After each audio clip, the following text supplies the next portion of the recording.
The future of filmmaking is not in Hollywood. I'm now convinced that it's in new kinds of AI software. And the AI innovations, I'm sure you've noticed, are coming fast and furious.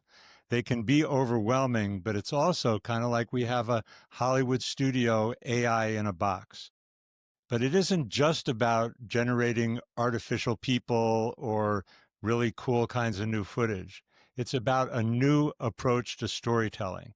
And my guest today on Video Mojo is Mike Levine, founder of MovieFlow.ai, and he's right at the heart of this revolution because MovieFlow AI, as the name implies, is a lot about storytelling. So welcome, Mike, and I should say thanks to MovieFlow for sponsoring this episode of Video Mojo.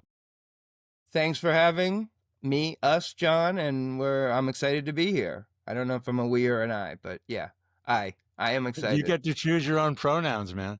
That's right. So I'm going to give a little background because Mike is a 25-year entertainment technology veteran, founder of Mystic Moose, which is the studio behind MovieFlow AI, and his career began at George Lucas's Lucasfilm Entertainment, where he created the Visual FX Group and served on this highfalutin Skywalker Ranch Technology Council. After founding a video effects software company with veterans from ILM, Mike is now channeling his experience as a visual media innovator into MovieFlow.ai. Does that about cover it? More or less. What's important? What did I leave out? But, just about 20 years in between there. But yeah, we've done lots of things. I've ridden several technology waves, as I call it, but things we've always believed in. But yeah, once we discovered AI about a year ago, I knew there was kind of no looking back, and it was going to redefine everything we'd done and actually even make things we've done even better, like Yeah. augmented reality and VR, things like that, XR.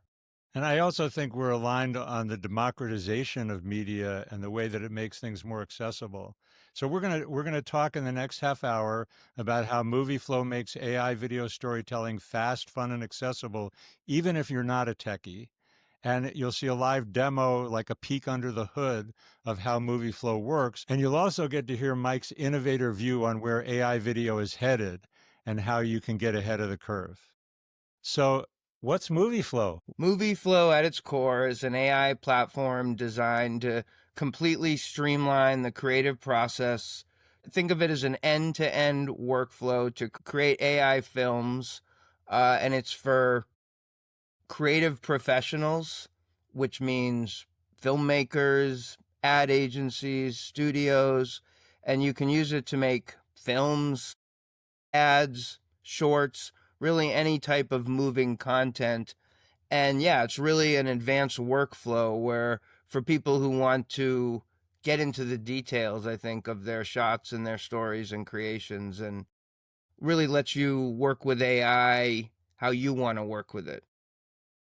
I like that aspect of it, but there is this requirement if you're going to be a storyteller that you have to know what story you want to tell.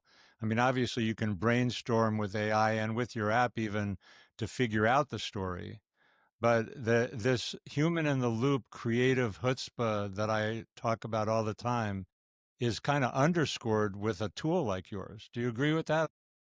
Absolutely. I mean, with MovieFlow, when you create a project, you have the option of uploading your own script. So it's really up to you. We try to give people options. If you want to go completely human made with the script you've written, you can upload that and MovieFlow will kind of absorb that and still help you visualize that as we do in the tool. But if you want to develop your story with AI or just maybe even explore some ideas with it, we've found every step of the way, whether it's sort of the story part and writing or the art and video, if people who are professionals in those realms, writers, artists, if they're the ones pulling the levers, if you will, writing the prompts, the human filter, you're going to end up with much better results. I think you've probably heard the saying, garbage in, garbage out. And I think AI's changed that a little bit where now it's like garbage in, mediocre out, right? Because it can write AI average slop, as some people call it, whether it's visual or or writing, but you can get it to the next level if you kind of know how to work with it. And we try to help with that in MovieFlow by sort of removing the whole getting the co-pilot ready for you to talk about the kind of story you're creating, to put it simply. Yeah, and there's a level of accessibility there that both requires the human in the loop, requires the creative director or the visionary, whoever it is.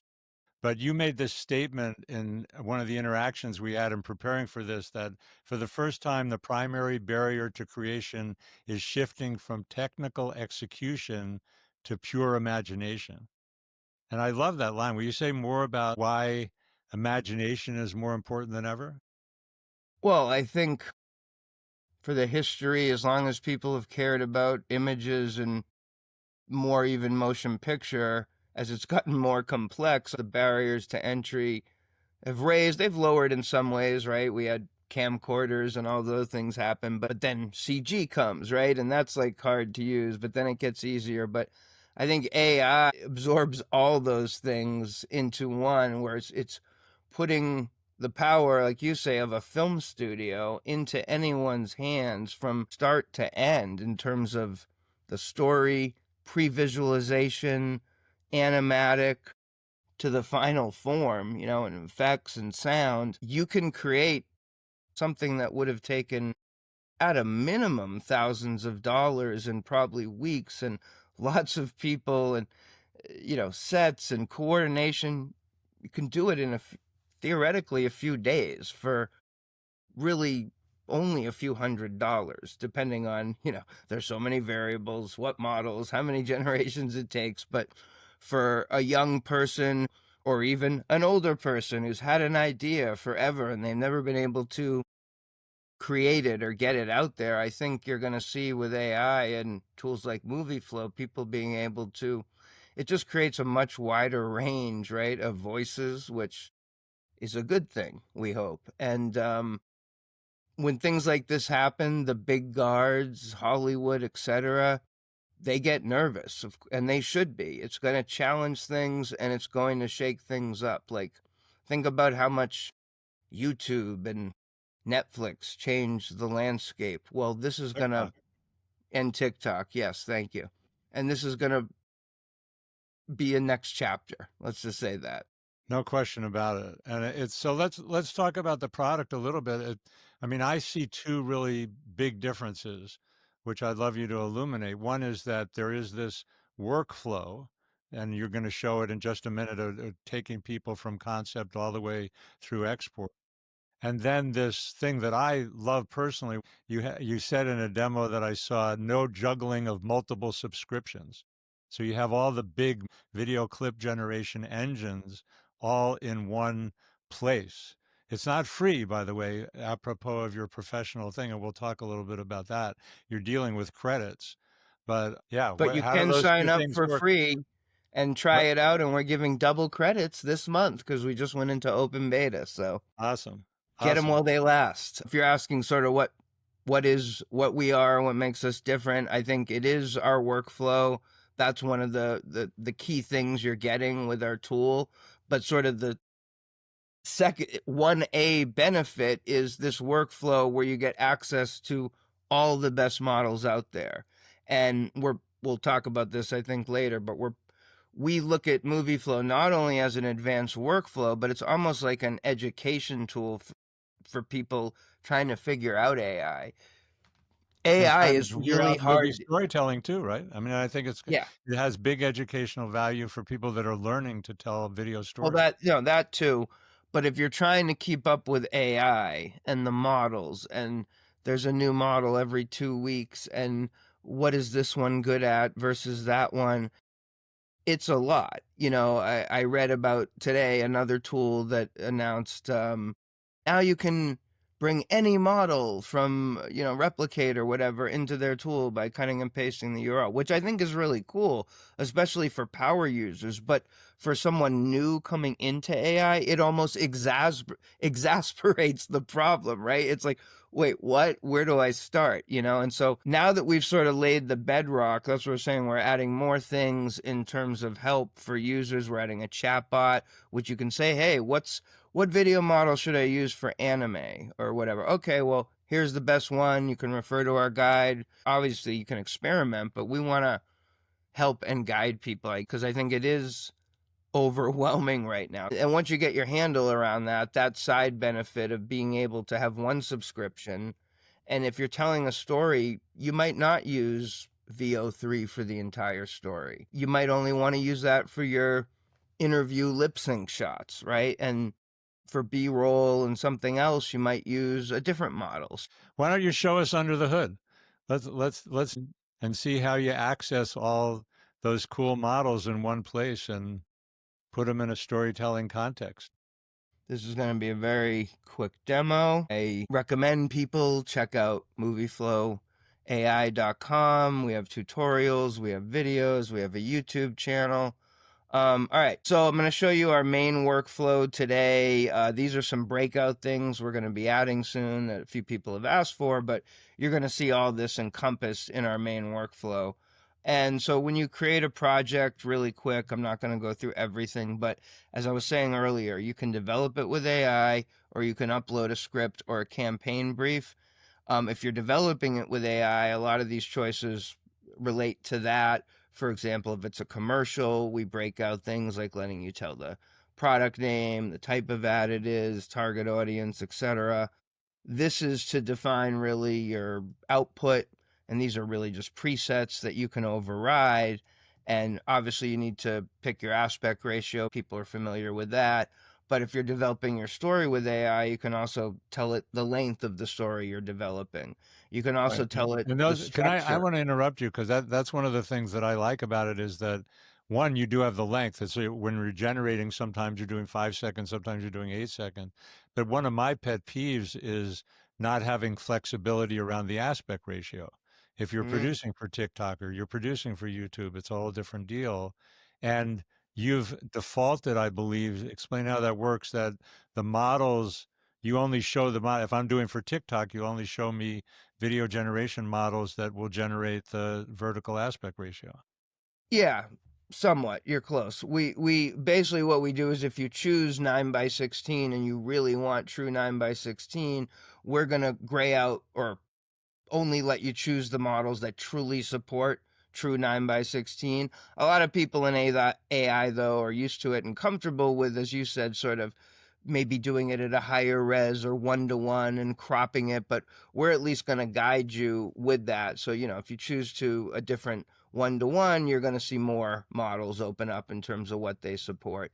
And in terms of the models, since I kind of jumped over that, you can see these are the video models we currently support. We're always adding more every week. We have a bunch coming this week. Image models, we're adding image gen and more. We have context editing in. We have lip sync models, which we're adding several more this week as well. And then just to close the screen up, you can choose from, this is again, if you're developing your story with AI, genres and tones. And in terms of style, everything we do is through prompt engineering. You see, we have lots of animated styles, and then down here, we just added a bunch of new photorealistic styles 16 millimeter, 70s, 80s, golden hour, a Very cool cool. colored cyberpunk. So, yeah, I mean, the way it works, I'll try to be quick here, but you can see all these other stories we've created. If people know Labubu, I'll show you the pretend Labubu commercial we made. But essentially, again, if you didn't have a script, the AI is going to ask you a bunch of questions. They'll always give you recommendations for answers, but you can always use your own. So it's really up to the user how much you want to lean on the AI. This is the garbage in, garbage out part, really, I was talking with you about. And if you just leave it to AI, you'll come out with something okay. But if you kind of go off the rails a little bit, work with it, you can shape the story quite a bit. Once you're happy in this phase, you get a synopsis. Make sure you're happy with this. You can edit it, regen it.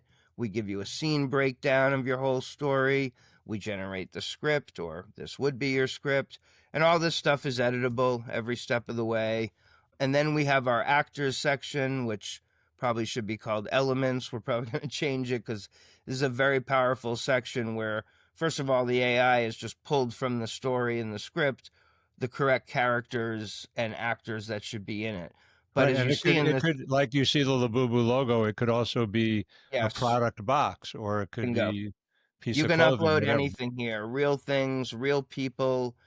And, on a granular level, the AI has created your character description, the prompt. We also just got in changing prompt formats based on the different models you use, which is pretty advanced stuff. That is, We also, that's I've not seen that anywhere else. no, I don't know anyone else that has that yet. We also give you all the advanced settings.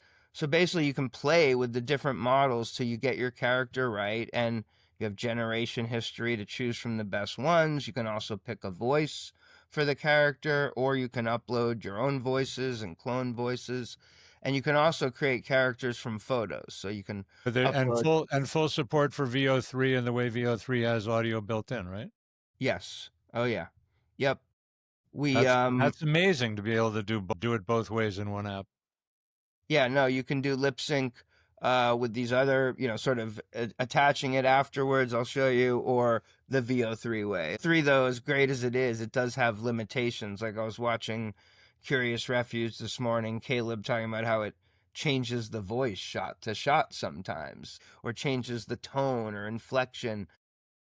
So a lot of people are sort of overdubbing their VO3s anyways, which you've probably heard. But anyways, just to wrap this up, this is sort of a big part of the program that we call the storyboard, where the AI has automatically generated your shots, your descriptions, and everything we do in MovieFlow is image to video. Okay, we don't do text to video yet. No one's asked for it, because this is how we maintain character and consistency throughout a story. And it's very powerful how we do it. And it also is a natural way, just from our DNA, of how you build a story. You're building your characters, and then you're sort of want to see the shots initially before you maybe go to full video or an animatic. And so that's what we let you do here. We generate the Let me images. ask you a quick question there, Yeah, just anything. because in some ways, because you're originating from the concept and then the script, it is text to video, but in a more Well, contextual yes. way, as opposed to scene by scene text to video. Although it is scene by scene too, because you can edit the Well, prompt right there in your. there's no doubt prompt engineering is underneath everything I'm showing you here. So Yeah, there, but there's absolutely, you've got the prompt engineering built in, and I understand it's not literally text to video, but you do have a say textually in what's going on. I've probably gone too long, but this part's really important. It just shows how, this is again part of our consistency, where the AI is pulled, knows who's in the shot. It's pulled the right characters from here. You can override things, add other ones to have it reference, and it generates your image, and this is what I was talking about, context editing. You can see I've been demoing this one and changing the color, but I can go back to any shot I liked and just say use this one basically as my generation I want to go into if I go into my image history. So now that'll be based on that. Then you can create your video, again, choosing from all the models, and you can add all these shot movement and other things modally into your prompts. We have shot notes if it's a team, and you can preview your video and story multiple ways. I'll skip lip sync for now, but we also have a nonlinear editor where you can go back and forth from the storyboard. It stays in sync, and you can preview your stills and your images, whatever state you're at. You can bring in audio and see your lip sync, and then you can export it into Premiere, any editor you use, CapCut, or just get the raw files or a full movie. If you want a movie poster, we make that for you too. So that's very quick. That's People a very can good much job, more and detailed. it's really interesting the export part of doing a .xml file that'll go into Premiere or Final Cut Pro or any of the major editors, and maintain that integrity so that then you have more control as a professional to do a polished movie. Yeah, that's most of the people we've talked to, we've given this lots of demos behind the scenes the last month of this, and that's been the feedback we've gotten. And we've looked at other tools, and it's sort of like people understand how advanced things like Premiere and Final Draft and CapCut. It's like we Final Cut. decided at a certain point we're not building a nonlinear editor. We're building an AI movie workflow tool. So we want to get it as close as you can, but we're adding, by the way, you'll love this. We're adding this week VO and narration. So you can have VO without the lip sync, just shot to shot. And we will be adding more ways to do sound and sound effects and music soon. So more and more it will become possible to just completely finish here if you want to. Sounds great. Mike, thanks for condensing it down. And there's longer demos that are going to be available, like you said, on your website, on your social media, and so forth. One of the things of having all those models in one application, I've never seen anybody summarize all the different video models, what their use cases are, what their resolutions are, the duration of the clips that you get out of them, and then how much credits they're going to cost. VO is more expensive. And so you have to factor that in as you're figuring things out. But to have all these in one place and being able to get your recommendations in context about what to use is extraordinary, I think. And it's needed Thank you. because nobody can keep track of all this. Even the people that I know that are like experimenting with all the leading ones, it's like, how do you even know what to use? So, talk a little bit more about how that works. Well, yeah, I mean, that's what I was talking about earlier in this chatbot that I was literally testing before I got on with you that's going to be in. It's programmed with all that information, all the tutorials, all our documentation. You don't have to go to the model guide anymore. You can just be like, hey, I'm trying to do a film noir. Which models, should I be experimenting with? Do you have any other tips for me? And we'll just keep adding to its knowledge base if people like it. And then you don't even have to leave the app because not everyone wants to go read a guide or watch videos. And if it's right there, quick, and can answer your specific questions, why not?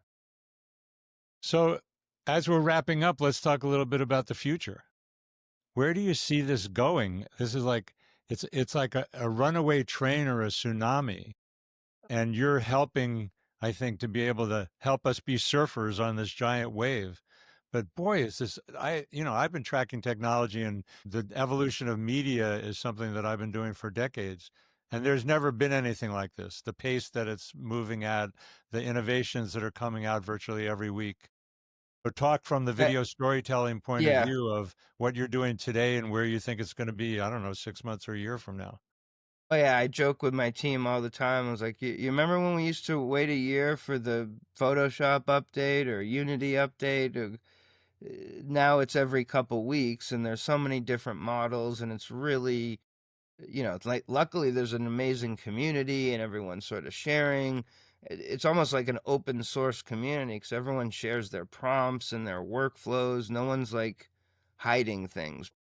But yeah, like predicting the future, I like to think I'm good at that. And that's why I got into AI. But AI has like upended everything. It's making the future cloudy because it's moving so fast. But I think it's almost easier to see what the future is going to be in 5 years.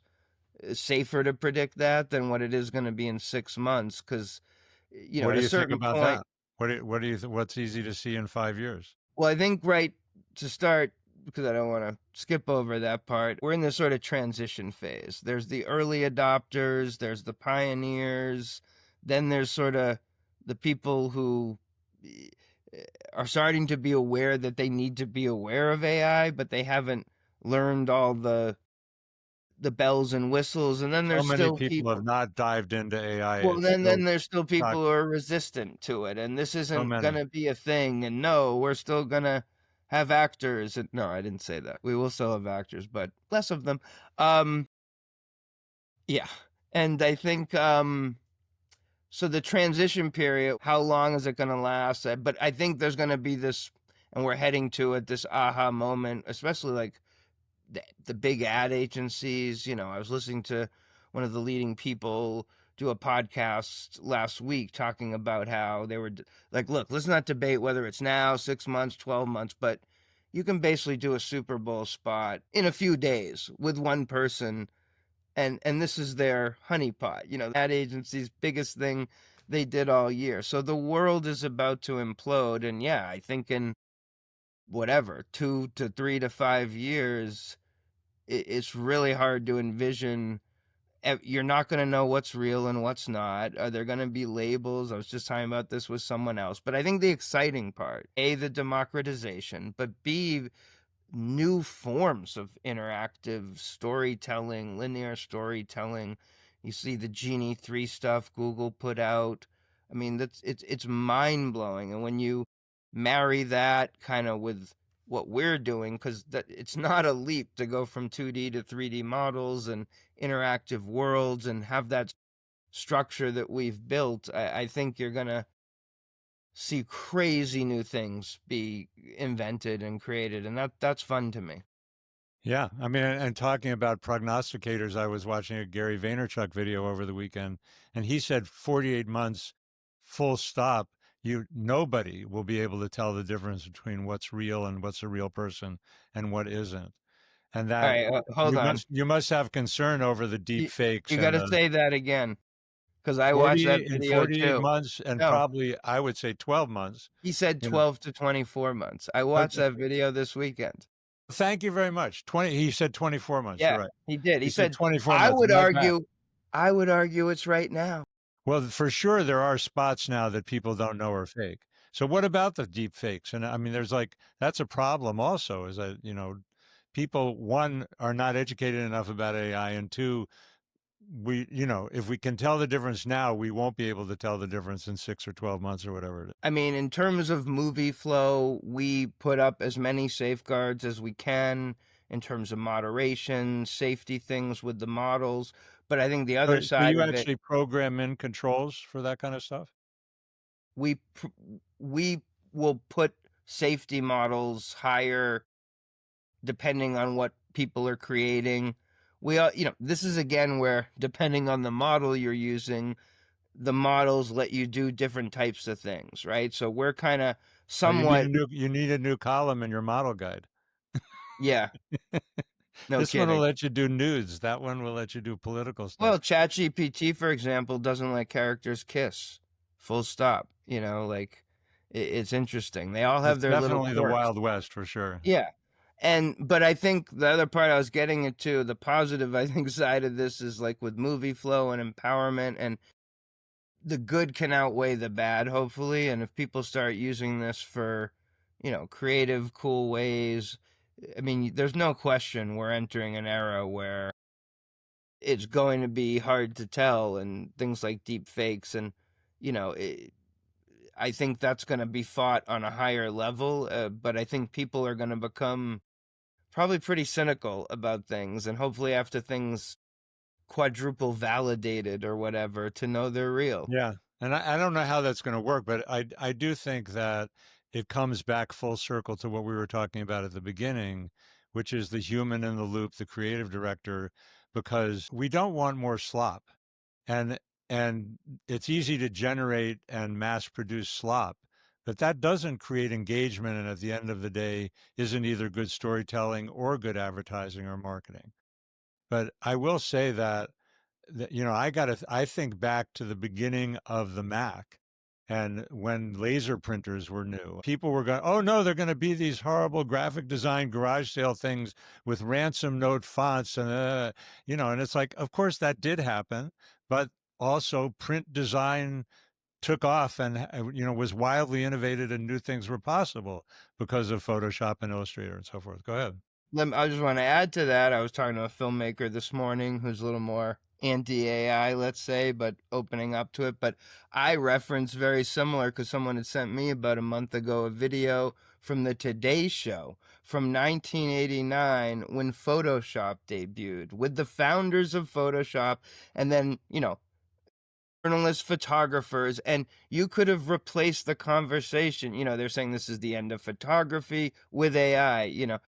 You're not going to know what's real anymore. This is the end of copyright. People are going to use things. And somehow we all got through that. And now everyone uses Photoshop. And, to get back to the where we are in 5 years, I think it's like we're not even going to be saying this is AI created. It's just this is going to be the way you create content. Still think there'll be these bastions of humanity doing it the hard way and making art, and that's fine. I mean, there's still terrestrial radio too, but things will evolve, and I still listen to it. So it's like we can enjoy all these things. Yeah, to right now, Photoshop feels like so yesterday to me.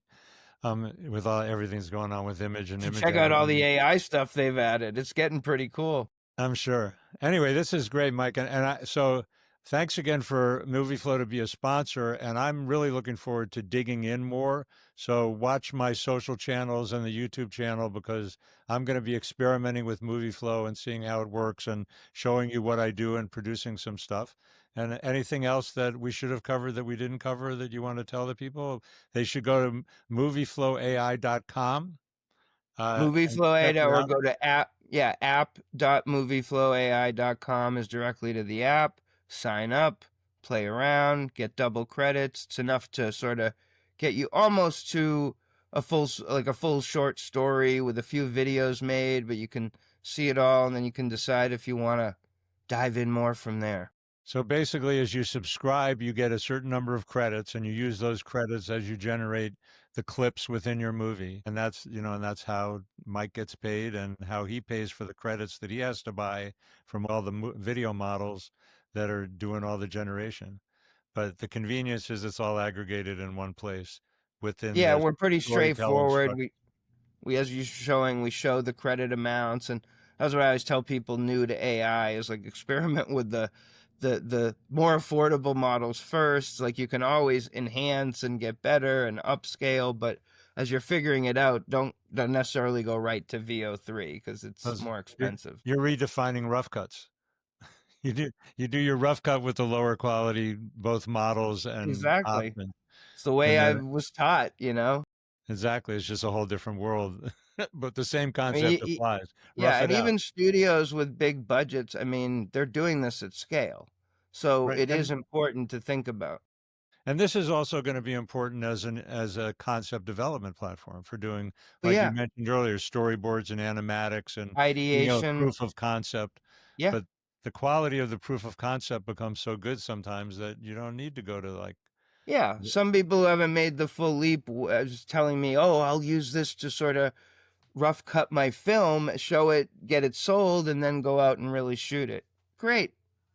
It's awesome. super. All right. Well, I think the world of AI video, the future is bright, even if not completely crystal clear. And I really am interested in digging in with MovieFlow because I think you've done something truly useful by bringing the models together, aggregating them in one place, and then making it a real storytelling adventure. So we're going to have fun with that. Stay tuned, folks. Thank you. The future is bright. Thanks for Thanks for having being me. here, Mike. Pleasure.